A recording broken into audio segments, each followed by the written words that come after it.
So good afternoon. My name's Chris Deeran. I'm Director of Reform Scotland. Welcome to today's event, where we're going to be discussing child poverty and the measures that are being taken to tackle it at both a national and a local level, whether they're the right ones and what else might be done or considered. Child poverty is, as it should be, one of the key issues in politics today, both at Holyrood and Westminster. John Swinney has made addressing it the central aim of his administration, while Keir Starmer's government is currently working up its own child poverty strategy. Perhaps the most prominent measure that's been taken in the UK recently is the child payment introduced by Nicola Sturgeon, which is a weekly payment of £26.70 that those on benefits can get for every child under 16 years of age. Child poverty is obviously an emotional subject and also a highly complex one. And in a recent paper for Reform Scotland, the former Labour Minister and MSP Des McNulty looked at the child payment, whether there are other measures that are at least as worthy of consideration, and whether we've become a bit too focused on the child payment, on in effect giving people money at the expense of important other policies that could tackle child poverty. It is a detailed and painstaking piece of work, which I know was prepared in a constructive spirit and was certainly delivered in a constructive tone. But I think it nevertheless presents something of a challenge to the approach or the focus that is currently being taken by the Scottish Government. So shortly, Des is going to set out his key findings. We'll also have contributions from Emma Congreve, who's Deputy Director at the Fraser of Allender Institute, and from Stephen Sinclair, Professor of Social Policy and Co-Director of the Scottish Poverty and Inequality Research Unit at Glasgow Caledonian University. And just to say, Stephen has to leave us 10 minutes before the end, but we're grateful to have him while we do. As usual, we'd very much like to hear any questions and points you have, so please send them through using the chat function on Zoom, and we'll select as many as we can so that we can have a proper conversation about this. So I'm going to shut up now and hand over to Des so that he can set out his key findings. Des. Thanks very much, Chris, and I'm delighted to be involved in this debate because I think there needs to be a debate about child poverty in Scotland, taking stock of what's been achieved, what's not been achieved, and what the direction is going forward, and what kind of balance of policies we need to look forward. It's not all about the child payment, because actually the Scottish Government has a range of policies addressing child poverty, and those policies have evolved over the period. I mean, the paper talks about the strategy in 2011, the strategy between 2014 and 2017, and then the two strategy periods after the Child Poverty Act, which came in 2017, the initial 4-year period, and then the next 4-year period that we're going through. What I've identified, and I suppose what we can probably all agree on, is that there is an implementation gap on child poverty, a gap between the ambitious vision that the Scottish Government has and its targets and what's actually been delivered in reality. I think it's worrying that there's limited evidence of progress against the national child poverty targets set out in the 2017 Act. And there's also evidence from Glasgow in the paper that the situation of some of the priority groups which the Scottish Government itself has identified is not improving and may in fact be worsening. At this stage, we don't have enough evidence to judge the effectiveness of the Scottish child payment, but claims that poverty would be worse if 460 million had not been spent on the child payment, and that poverty levels are higher in England, in my view, don't justify arguing for more resource to be applied through that particular mechanism without really being clear about what it's doing and whether we can expect it to achieve the targets being set. So understanding why there's an implementation gap and whether the right balance is being struck between direct payments and other interventions, including preventative interventions, is really the essence of the paper.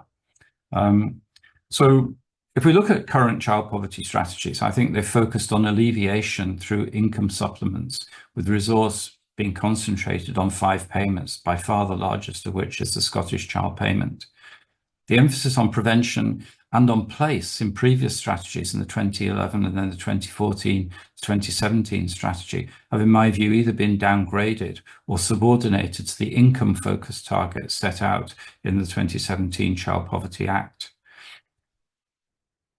The child payment and these other direct payments actually are significant interventions. I mean, the estimates from the Fiscal Commission are that, you know, if you take the changes to disability payments alongside these, then these require the Scottish Government to find 900 million in 23-24, rising to an estimated 1.5 billion in 28-29.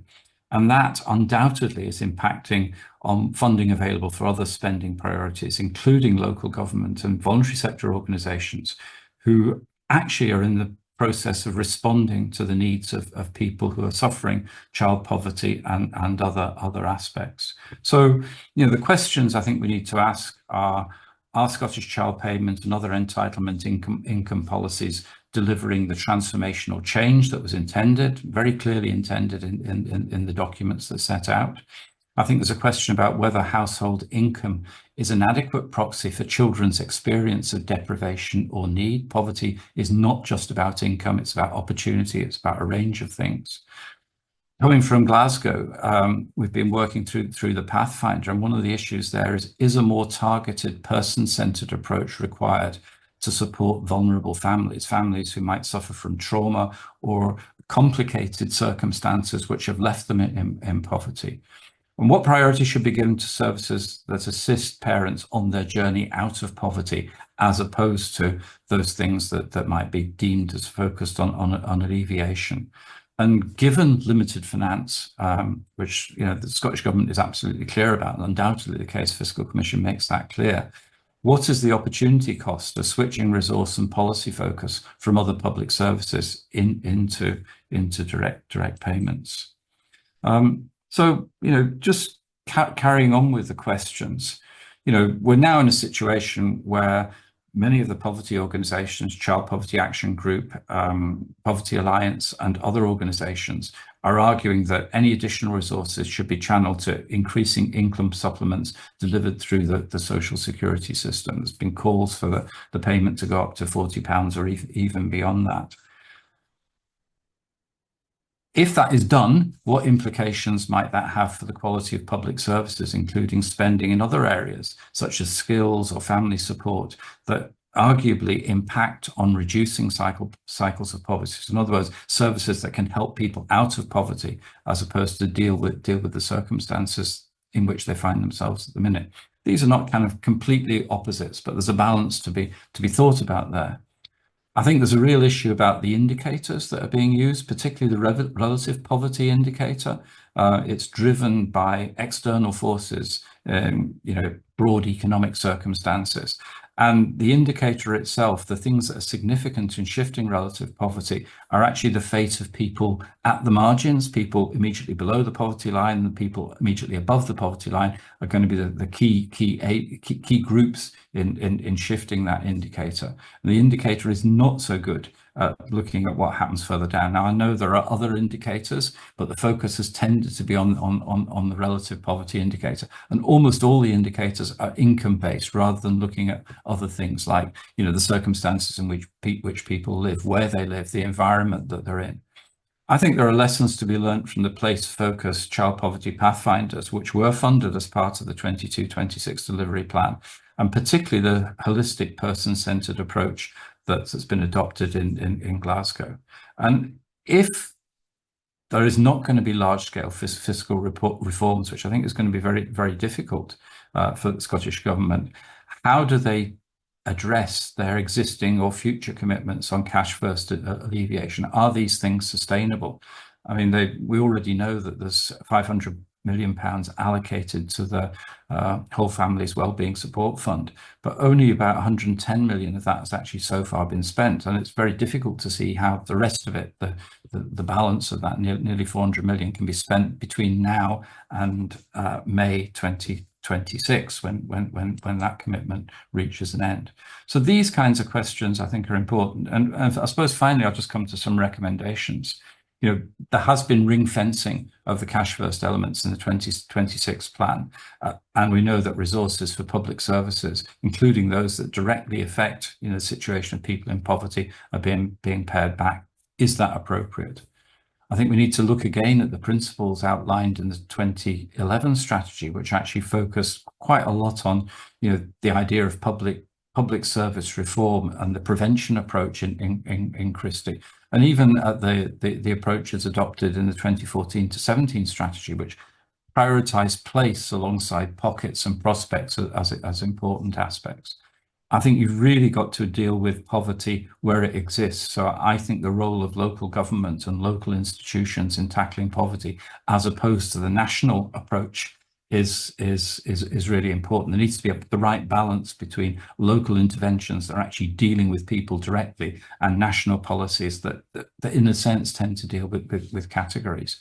And I think that child poverty and anti-poverty strategy in general need to be better integrated with other objectives, including education, skills, health and economic growth strategies, because those strategies that have been most effective, and we can see this from the past in reducing poverty, for example, between 2001 and 2007, are those that are in a sense collaborative, and there's a strong place dimension and focus on providing routes out of poverty rather than concentrating on deficiencies. So I'm really arguing for a strength-based approach to tackling poverty as opposed to a deficiency-based approach, and one which actually pays much more emphasis on what you can do to help people out of poverty, help families to flourish, rather than purely focusing on income insufficiency, which is not, of course, to say that income is in any way unimportant. I'm not criticising the Scottish Child Payment or supplementing income. I'm simply saying there actually needs to be a kind of proper evidence review of how these things work and an understanding of why we're not reaching the targets that were set. And these targets are not to be abandoned, but we need to think about how we can deliver them. Thanks very much, Chris. Okay, thanks for that, Des. We're going to go to Emma Congreve from Fraser of Allender Institute next. And Emma, I believe you were actually working in the Scottish Government on the child payment before your current role, and perhaps feel a sense of ownership of that policy. What was your response to Des's report when you read it? Thanks, Chris, and thanks, Des. Just quickly to say a little bit about the Fraser of Allender Institute, which will make sense when I talk about some of my thoughts from this. I mean, our role in Scottish political discourse is to think about scrutinising policies as set out by the government rather than maybe what should have been the policy. So we are very much, scrutinising the Scottish Child Payment and anything to do with child poverty in light of the legislation and the aims that the government has set out. Doesn't mean that there are other ways of tackling poverty that aren't focused on income, aren't necessarily good things to do, but just to clarify, that's where we're coming from. And I also have a role as a co-lead of a new unit called the Scottish Health Equity Research Unit, which has really been set up, funded by the Health Foundation, to look at how issues like poverty then spill over into longer run health inequalities. And, tackling poverty is very much in the prevention space, particularly child poverty when you think about health inequalities. And a recent report we published a couple of weeks ago, which is when Des approached me for this, was on looking at the gap between rhetoric and reality. So the implementation gap, as Des has talked about. So just on reading the report and just some reflections on what Des has said there, I mean, it is really worrying that we are not seeing changes in the child poverty data. So the official statistics are published by the Department for Work and Pensions. Scottish Government have a role in QAing those stats and working with the DWP and then publishing them in more detail for Scotland. So it is my greatest worry from knowing a lot about the data. My role in the Scottish Government was working on the first Scottish Child Pay, first delivery plan of the legislation. So Every Child, Every Chance, it was called.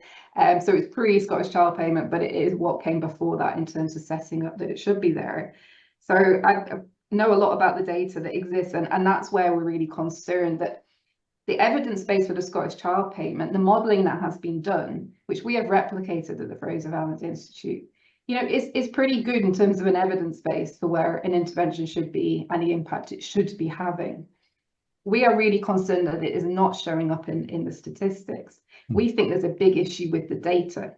that DWP and Scottish Government need to sort out. Because I think if we get to the next round of data coming out in early 2025, and we do not see a reduction in child poverty because the data is bad, not because the policy is bad, but because the data is bad, I think that it will cause real problems for any efforts to drive future efforts to reduce child poverty. It will really throw us off track. So we are really got our eye on that, and I know others do as well, in terms of making sure that the data is right. So the other point I want to raise is that I think I'm a little bit worried about how we are getting into a bit of a binary space at times about it's a Scottish Child Payment or it's other forms of tackling poverty. The way the child poverty work has been done by the Scottish Government, it has been broader than just direct payments, but yes, they have taken up the biggest chunk of the money. And there's a good reason for that, because the evidence base is really strong, that it is a really direct and good way of getting money in people's pockets. It doesn't mean it's the only thing they should be doing. And yes, perhaps we can say they maybe have taken that eye off the ball in terms of some of the other elements that are also really important, some of which Des has mentioned, but particularly around employment and earnings, I think it was one area, and then housing costs, the other really big issue. So, but it is not about reducing, it's not an option between reducing Scottish Child Payment and spending more on those things. There's a whole of the Scottish Government budget to play with here. And I think because the social security payments, because of the way that the Scottish Fiscal Commission and the OBR do present that information, as you know, you've got your BGAs, you've got your different, you can very closely in detail see the difference in social security spending in Scotland now as a result of changes compared to what we're getting from Westminster in the block grants. It's really easy to point at that and say, oh, that's a lot of money. Why are we spending all of that? But actually, it's just one of a number of spending choices that exist in the budget. So we could be looking at our favourite thing to talk about at the Pros of Islander is the small business bonus scheme in non-domestic rates, where again, there is very poor evidence to show available that can show evidence of impact.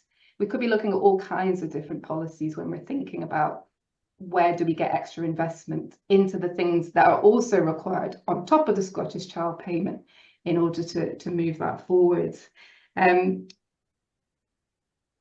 So they're my key points. I think we need to be really careful because the Scottish Child Payment is going to come under a lot of scrutiny for some of those reasons I mentioned, that it is a large amount of money, it's very visible, and as yet, we're not seeing it through in the data.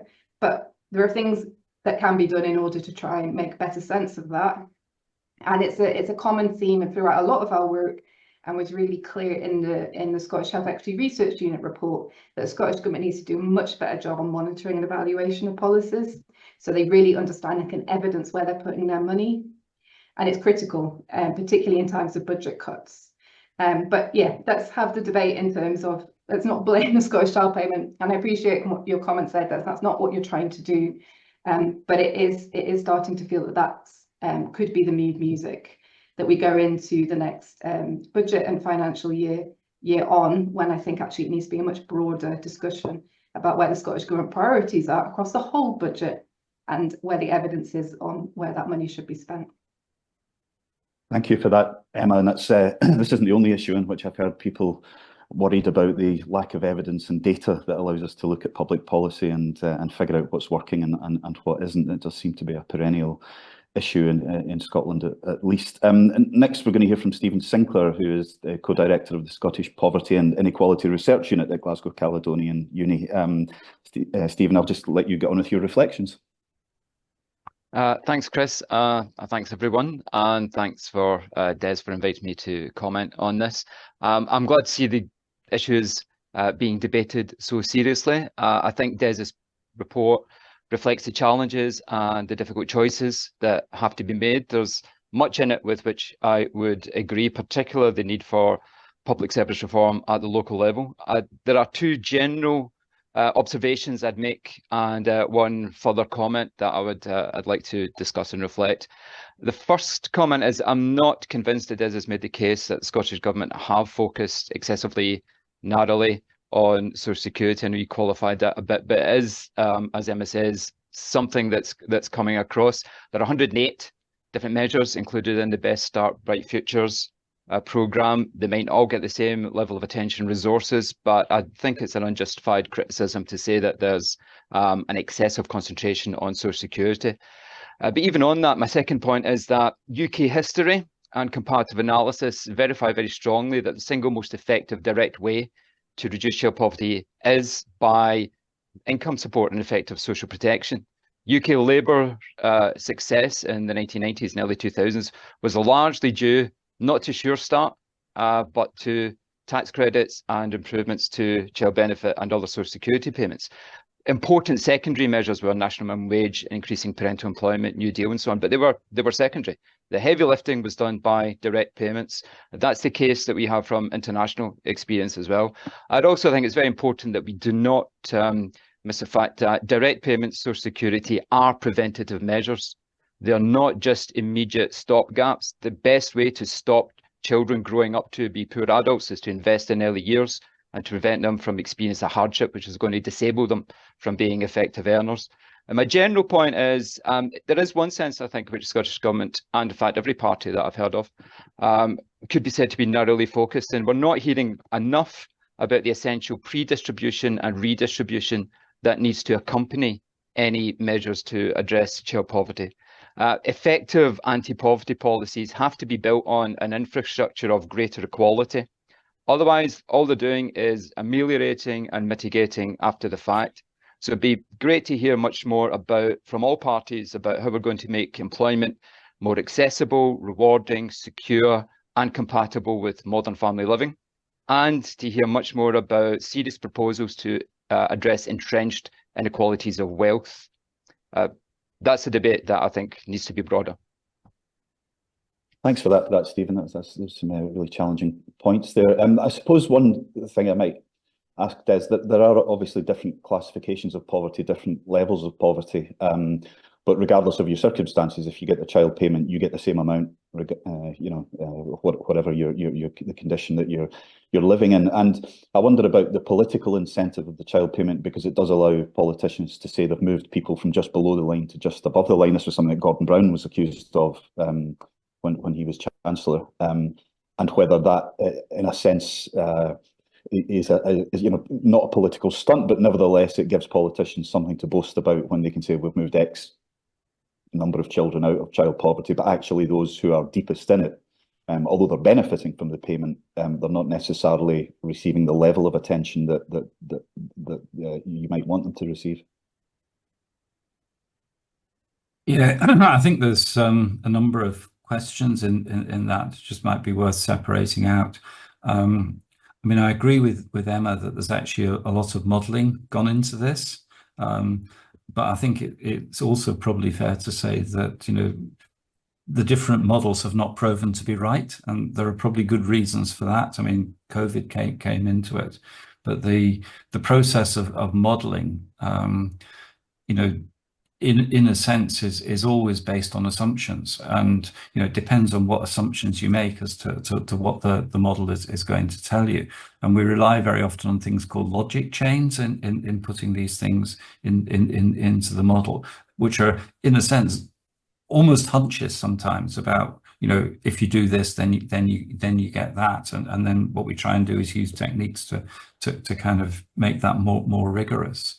One of the issues that I think has been a problem in Scotland has actually been perhaps not listening enough to the different experiences of different people in different circumstances, and what has actually pushed them into poverty. What the crisis has actually been, or the circumstances have been that actually have led them into the situation that they find themselves in. And I think that's one thing that really comes through from the Glasgow data, is there's an awful lot of trauma and barriers that people are facing that, in a sense, the child poverty payment doesn't directly address. I mean, it's an income support system, and again, I want to make it clear, I did never use the word excessive narrowing. I simply was talking about the emphasis. The emphasis has been on the child payment. That's the kind of predominant approach. There are other policies as well, but that's where the money is being spent in large part, and that's where the political focus has actually been. So there's an assumption that income is central to this, and income is central to it, but it's not the only thing that's central to it. We need to focus on trauma, on circumstance, on place, on things like housing, and in particular, I mean, the one thing that I would take, from international experience, and I was in Denmark recently, and the thing that they really focus on, fantastic welfare system, but the thing that is most different about Denmark, in my view, is the focus they put on getting people into work quickly. It's a very strong ethos, pushing people, pulling people, giving them opportunities to get back into work as quickly as possible, dealing with their circumstances. And I'm not sure that our system is actually sufficiently focused on that. I think we need to think about how we support people into making their contribution to society, and make that almost the watchword of our approach to poverty in general. And of course, people with children need particular types of support to enter work, or to hold down work. So I think it's not to say in any sense the child poverty or the child payment is a bad thing. It's simply to say that we need to have a balanced approach that really focuses on what we want to achieve. And what we want to achieve is not a general reduction of numbers of people in poverty, first and foremost, in my view, or that would be desirable, but actually providing the right support for the people who really need it most, and helping them to resolve their own issues by being able to enter into employment, because that in the end will be the sustainable approach. I think if we concentrate purely on social security system, ultimately what you're doing is you're producing some it's almost a kind of you're responding to the failure in the other arrangements, whereas I think what you need to do is actually seek to make the other arrangements more successful in helping people out of poverty. Stephen, I'll just come back to you. You made the point that income supports like the child payment are shown in the evidence to be hugely effective and important to having an impact on poverty. I suppose the one argument might be that that's effectively giving someone a fish rather than a fishing rod, to use the old cliche. And so we know that budgets are incredibly tight. The Scottish Government has an emergency spending situation at the moment. We know that our demographic issues are spiralling out of control. We know that the NHS is going to demand ever more levels of money, to the point that other public services could find themselves seriously restricted. So I just wonder, in terms of, we've come through a cost of living crisis, we came through lockdown, all of which really exacerbated the wealth inequalities in our society. If the economy returns to growth, do you think we should be focusing more, as you sometimes hear politicians talking about now, both in Scotland and in London, on just as Des said, about getting people into work, as they're doing in Denmark, and really trying to give them that ladder out of poverty to break generational cycles, and not simply, but as well as giving them these kind of income supports? I'd say yes, but I think there's also a few things I'd like to add to that. I'm entirely agree with Des, and I think probably sentiments in the room that we should be speaking to people who are experts in their own lives. But if you do that, as for example the Challenging Realities project is doing, led by Ruth Patrick at York and various colleagues, the first thing that people will be saying at the moment is what they want is not to make hideous, invidious choices between heating and eating. That's a money issue. That's a short-term emergency issue. And that does lead to and exacerbate the hardship and the trauma they're experiencing. So they want to be treated with dignity in receiving their entitlements. Moving beyond that, yes, we do need growth, but we need, as well, the right type of growth. And Des referred to Denmark. The flexicurity system that they have is good, but it's a flexible labour market which is an underpinning of a very, very secure welfare system of social protection. It's not a disaster in Denmark if you lose a job. You can take the risk of moving from a job which is not suitable for you to one that might be, because you know that you have that security. Now, Denmark has the same powers as the Scottish Government, so one criticism I would make of the Scottish Government, which I'm sure Des would accept, he has slightly less powers when he was in government, is that we could do most of the things that Denmark and Scandinavia do with our existing powers. We choose not to. There are paths not taken. So yes, income supplements, income support are not sufficient in themselves, but they're absolutely indispensable. It's the clean water of welfare, as Jonathan Bradshaw has put it. We can address poverty without it. I know Des is not saying we get rid of it, but in terms of the balance, we still don't have enough money getting into the pockets of poor, lower income households. And in addition to that, we do need labour market reform, which we could talk about the details of some of that if you wish. Okay, Emma, what would you say to all of that? Yeah, I think what you just said there, Stephen, was right in terms of we can't just import one part of the Scandinavia. As you know, their social security net is far beyond what we have here, particularly to allow people to take those risks to move between. I mean, I will just go back just to talk about a little bit about the modelling, because you're right, economic models are never right. And as an economist, I'm well aware of that. But they do provide a very good basis for making policy. And actually, in the type of model that's used for modelling things like the Scottish Child Payment, there actually aren't a lot of assumptions in there. There's not a logic chain. It's basically you have the source data is the survey data that's used to capture people's incomes across the UK and including in Scotland, and you model giving a household an extra amount of money, and you look at what that does to their overall income and what that does to whether or not they're under or over the poverty line. The tricky bit is understanding what happened to what the unintended consequences might be, and whether people reduce their hours worked and those kinds of things. But I think you mentioned in your report, the Scottish Government have really tried to look into that to try and find evidence of whether that might be happening, particularly around what we call this cliff edge, once you lose entitlement to Scottish Child Payment, as does happen. And they haven't found much evidence of that. And I think what they've done is reasonable in terms of what they've looked at. So the issue we've got is that it's coming through in the modelling, but it's not coming through in the outturn data, which is published by the DWP. And it's a real question, as no one knows why that is happening. The problem is with a survey-based method of collecting income data is sometimes people don't always know what benefits they're getting and make mistakes. And a very new payment might be difficult for people to kind of be able to separate that out and remember that that's what they're getting. I know that sounds strange, but that is the reality when you look at how these surveys are brought together.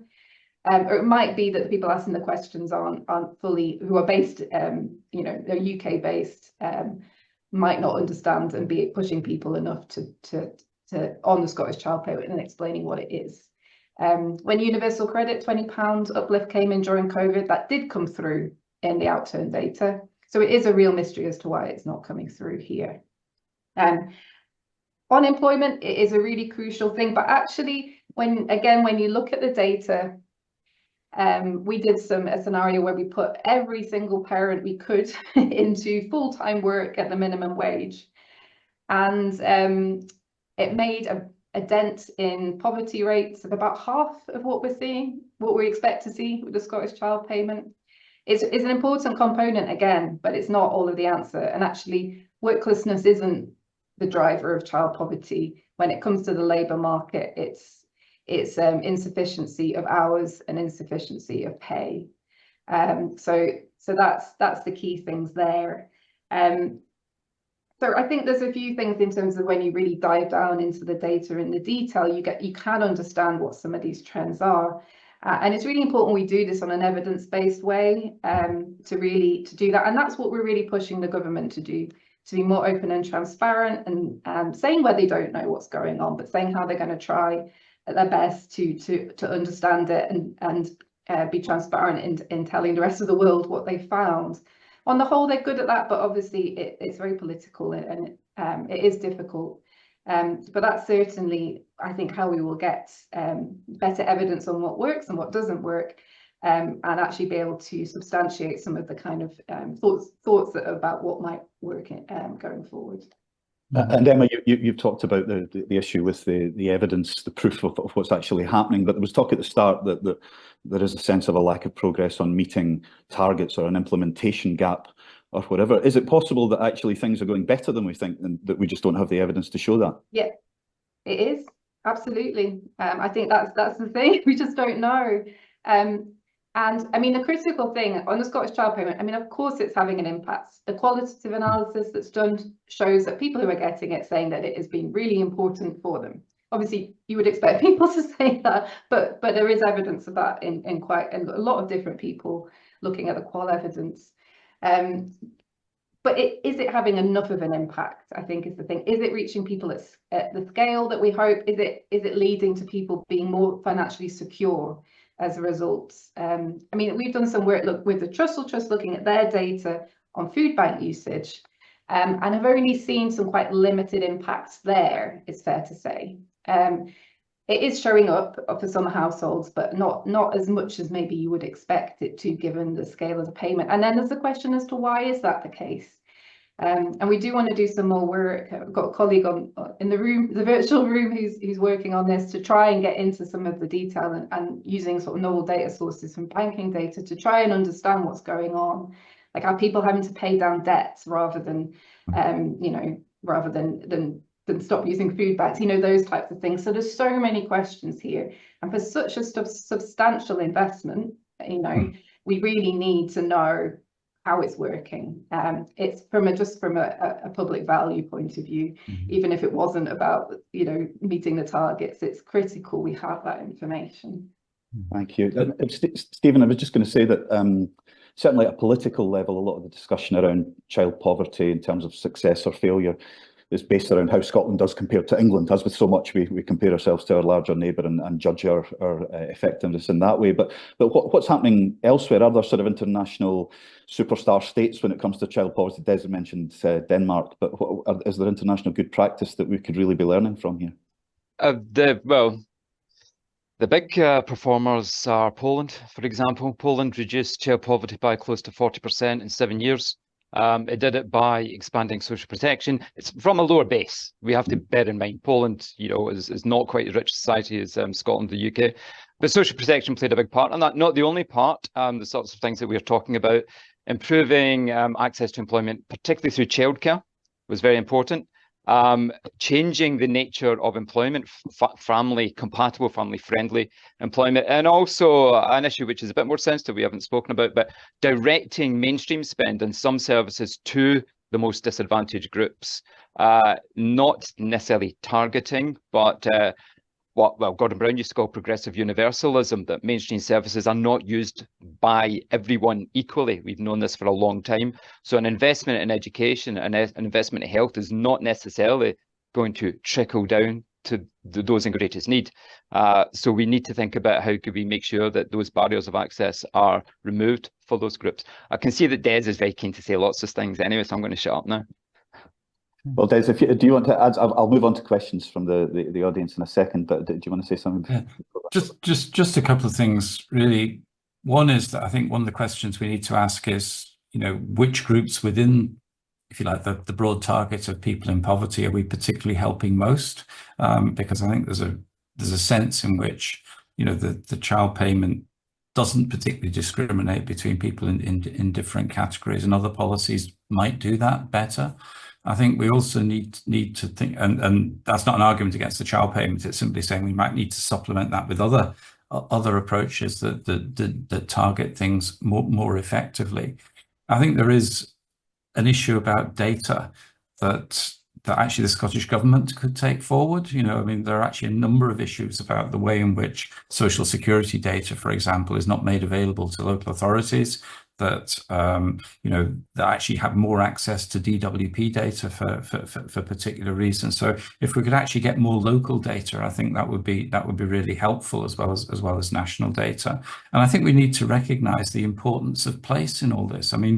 People living in Milton or Easterhouse or other deprived parts of Glasgow are in a situation when nearly all their neighbours, qualify as being in poverty, and the circumstances of that environment, play a significant part in children's experience of their lives. So, really, it's not just about income. It's about children first and foremost, and the environment within which children are living. It's about, the kinds of opportunities that are open and available to their parents.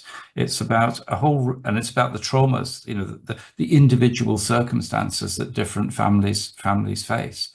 And unless we combine, an approach which actually addresses income insufficiency with policies that address these other issues and provide the support that people themselves will say they need for their particular journey, then I don't think we'll actually have an adequate approach to how we're going to tackle poverty effectively. And as I say, I think that, rather than thinking about it as just a national strategy that local government, contributes to, I think it needs to be a partnership between, the Scottish Government and local government.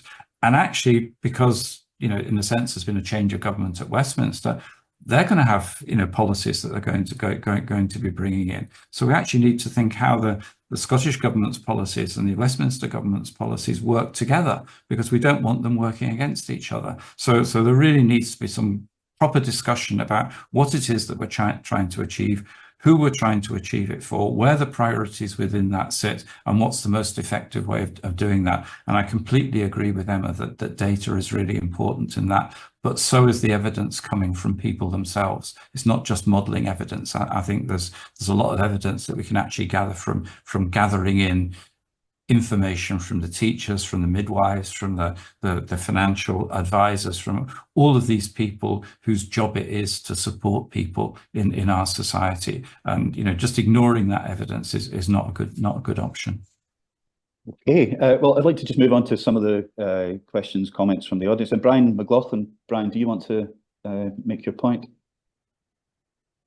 Hi there, really good discussion so far. So I'm from the Scottish Federation of Housing Associations. In the last 2 years, the Scottish Government has cut the affordable housing budget by 37%. At the same time, we are now seeing homelessness at record levels, over 10,000 children in temporary accommodation, which temporary accommodation can sometimes seem sort of out of sight, out of mind. It's not rough sleeping, it's not the sharper end of the system, but how do you think we approach housing as a route to tackling child poverty? And is the government's current policy on housing consistent with its aims? Thanks for that. Who wants to take that? I suppose. As it was addressed at you, I guess. Well, I mean, I completely agree with Brian. I think that if you look back at public policy, I guess, since the war, but particularly over the last 25 years, investments in housing have played a really significant part in helping to address poverty. Very significant source of difference between Scotland and other parts of the UK in terms of levels of poverty is actually, attributable to, the availability of social housing and the costs of social housing in Scotland. So there's absolutely no doubt that housing is really important. I had the privilege, when I was a minister briefly in the early 2000s, of actually bringing in the homelessness legislation of 2002, I think it was. The bill finally went through, which actually I think made a very significant difference to homelessness in Scotland, and there was significant progress made. But in a sense, that legislation ran its course, and I think we've now got a different type of set of homelessness issues. And I agree with Brian. In fact, I make the point in the paper that there are over 2,000 children in Glasgow who are currently homeless, and reducing the investment in affordable housing, or reducing investment in homelessness services, I think is something that we don't want to see. So I think focusing on housing is really important. in terms of addressing poverty, but it's also really important in terms of economic growth. So if you want to drive forward economic growth, investing in housing is a really good way of doing it. Yeah. Either of the other two guests want to say anything about that? Yep, Stephen. Can I just say one thing briefly? Yeah, thanks for your question, Brian. And we are in danger of saying that everything matters, and we should advance on all fronts, and that's obviously true, but not very helpful. In relation to housing, yeah, it is indispensable. It's a key component in helping people have stable lives and a capacity to help themselves. The one thing I would say in relation to that is not so much housing, but what stops us doing it. A council tax freeze last year was not the most effective way of addressing child poverty.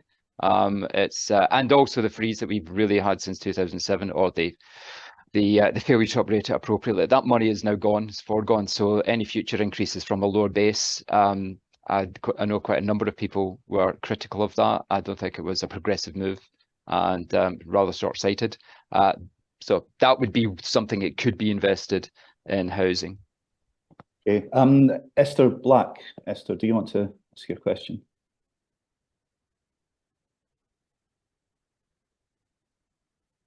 If you're there, Esther, or I can put it for you. So Esther said... So she's not able to come on screen by All right, okay, well, so she says, has there been any research done on living wage and or living hours and prevention of child poverty, i.e. if parents are on real living wage and or have more secure, stable work, is that sufficient for children to feel the benefit? Emma? Yeah, this is a really interesting one. I mean, for a person, a parent who's in poverty, who is on a low income, absolutely, the living wage is if that's an uplift in what they're already getting, of course, and having enough hours that they need in order to have the income that they need, of course, is really important. And there are things in there in terms of like, what are the barriers and what are the choices here? Childcare, transport, housing nearby are all part of this, whether that's actually achievable, even if employers can offer living hours or secure hours on a contract. And so, of course, it's a really important part. And as I've said, when you look at what the biggest issues are in the employment and the labour market to do with poverty, it is around earnings and hours. So this is really important. But if you look across the piece, if you look across the whole population, it's not just people in poverty who are earning below the living wage. So actually, there's a lot of second earners in households where the other earner may actually be earning quite a lot of money. So it's not, so whilst it's really beneficial when it gets to those on those lower incomes, it does actually have an impact on people across the population, which is a good thing, because actually in a lot of cases they will be mothers and women. So, from an equality point of view, it's good. But yeah, I mean, this comes back to what Des was saying about the modelling isn't ideal, and the relative poverty measure means that actually if the income for the rest of that population in higher income brackets goes up, then that actually can do some weird things to relative poverty. It's just one quirk of the stats, but there are other measures within the statutory legislation that does pick up on some of these things that relative poverty kind of misses. But there has been a lot of work done in terms of modelling. The difficulty is that it is not within the devolved powers of the Scottish Government to mandate these things, so it's always going to be voluntary. But there is a lot of investment that goes in from the Scottish Government through its partners to promote the living wage and living hours. And Des, thanks, Stephen. Stephen's leaving us now. Jack Evans, who I don't think is still with us, but did post a question, and you talked a bit about qualitative evidence as well as quantitative evidence, so listening to people about their experiences. And he says, what did the people in receipt of the Scottish Child Payment you spoke to as part of your work say about the impact that the Scottish Child Payment had on their lives? Well, the Scottish Government itself did some work on the impact of the Scottish Child Payment at the early stages, and that was actually kind of quite mixed for reading through some of the response, or at least the report that the Scottish Government produced on the responses. By and large, when you speak to people about income, they talk about the income not necessarily directed at sources. So it's whether I've got enough money or how much money, what my needs are. And what we've found in Glasgow is that people do talk about money, but that's not the only thing they talk about. They quite frequently talk about, whether their children are getting access to things like educational maintenance allowances. They talk about, how much information they've got about opportunities to kind of enter further education or other areas of activity that might help them out of the situation they're in at the present time. In a sense, I mean, income is a constant issue, but there are many other issues, and people may have a particular housing issue, for example, and that might be the kind of thing that is most at the forefront of their mind. So I guess what the Pathfinder is suggesting is that what you really need to do is focus on the needs of the people that are looking for support, and to try to find more effective ways of addressing those needs. And income will be a part of that very often, but it's not the only issue that people raise. And in some ways, solving the income problem, if you're not also addressing the other barriers that people have, actually doesn't resolve their need and won't particularly assist them in a practical way to move forward. So, I suppose my argument is that, really it's about the engagement process and thinking about how you do that as effectively as possible, which is, requires you to engage with people as opposed to statistics or models that actually is required here. So again, that's not an either-or situation, although, from a government perspective, they need to work out what the balance of advantage is between, putting money into direct payments and other things. But I suppose what I'm arguing is that the other things are really important too, and that they're particularly important to address the particular issues that people have. And that's especially true for the people in deepest poverty. In places like Glasgow, it's very rare. It's comparatively rarely an income alone problem. People have complex needs, and those needs need to be addressed. Okay, I think we've got time for one more question. Scott, I'm not sure what your second name is, Scott, but you've got a question about the way we measure poverty. Do you want to make your point?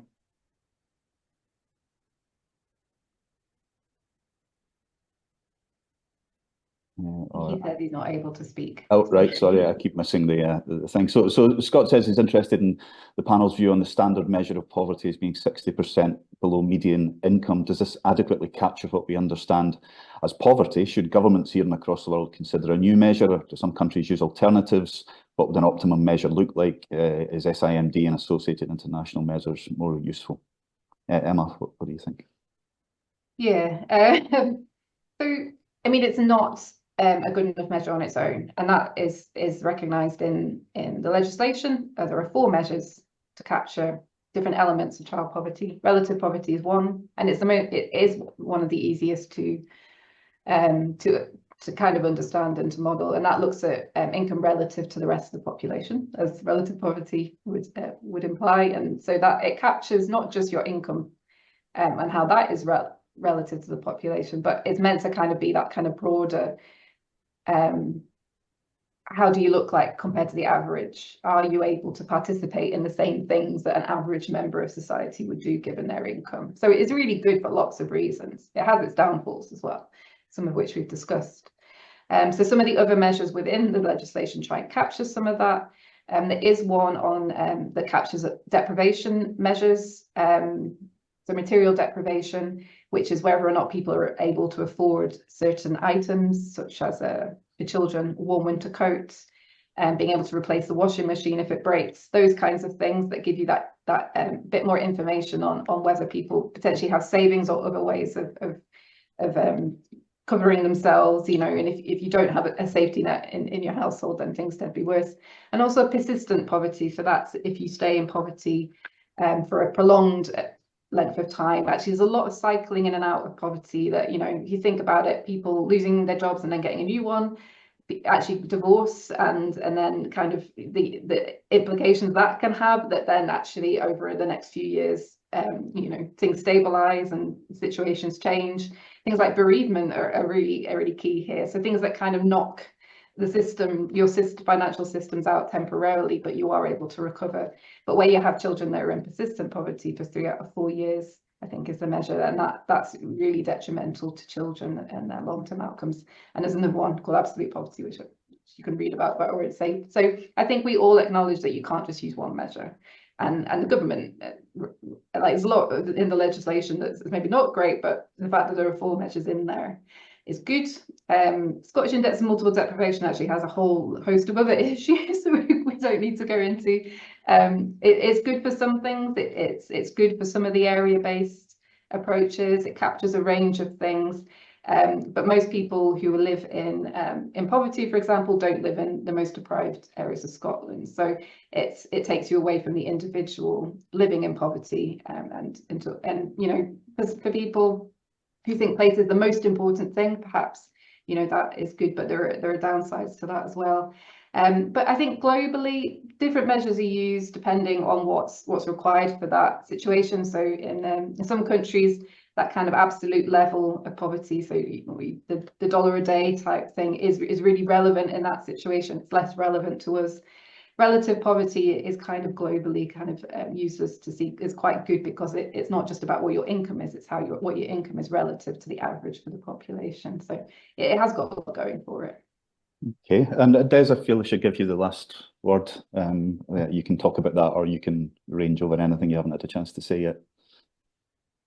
Well, just 2 or 3 things, I suppose. One is I do think we have been driven to rather neglect place as a factor in people's experience of poverty. I mean, I take Emma's point that, you know, the majority of people living in poverty don't necessarily live in the most deprived areas, but I think those people who do live in some of the most deprived areas face a bigger incline than people who live in different areas that are not in that category. So and I think that place-based initiatives are actually really important in those kinds of contexts. So, you know, one of the characteristics of the Sure Start in the early 2000s was it did actually focus attention on, you know, people at particular stages of their lives, particularly, you know, the kind of early years, and it focused attention on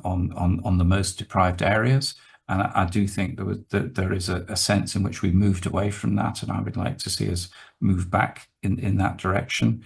I think on the issue of the measures that Emma has highlighted, yes, those measures are there, but, you know, 3 out of the 4 are all income measures. Only one of them actually includes material deprivation, and I think perhaps we should pay more attention to material deprivation when we're talking about poverty, because that's where the people in the most intense need are beginning to show up. I think we need to have some kind of focus on prevention. How do we prevent people from falling into poverty, as opposed to entirely on alleviation? So, you know, and that's where I think some of the other services, you know, giving people opportunities to enter into, get skills through further education, I think is really important. Giving people opportunities to improve their housing situation is really important. In terms, giving people opportunities to move upwards in terms of the earnings chain, I think is really important. So, you know, trying to get a more nuanced and balanced approach is really what I'm trying to argue for, and to think about the experience of people, and particularly the experience of children, rather than purely a technical measure on income as part of the discussion, I think is going to be I think an important way forward. And, you know, the final point I would make, and it's something Emma said earlier on, if you want to tackle child poverty, don't just think about the measures that on income or direct payments.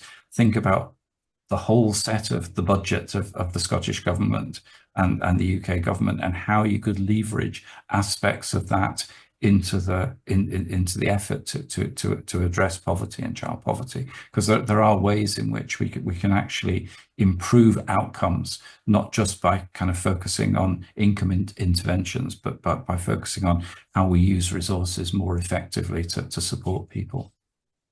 Okay, well, that's us out of time. It's been an incredibly stimulating and eye-opening conversation. I'm sure it's given an awful lot of us food for thought, those of us who are not experts on this situation. It's clearly a conversation that needs to continue. There aren't rights and wrongs here. There are just competing rights, I guess, and getting that balance right is a challenge for any politician and policymaker, and I wouldn't like to be taking those decisions. So it's great. I think we were very pleased to publish Des's paper. I'm very grateful today to hear from Emma and Stephen and Des. I'm sure we will do more on this in future. And if you have any thoughts, please do get in touch. If you want to read Des's paper, it's on the Reform Scotland website. Yeah, this is a subject we will return to in due course. So thank you to our panel, and thank you very much to everyone who's attended, and we shall see you soon. Thanks. Thank you.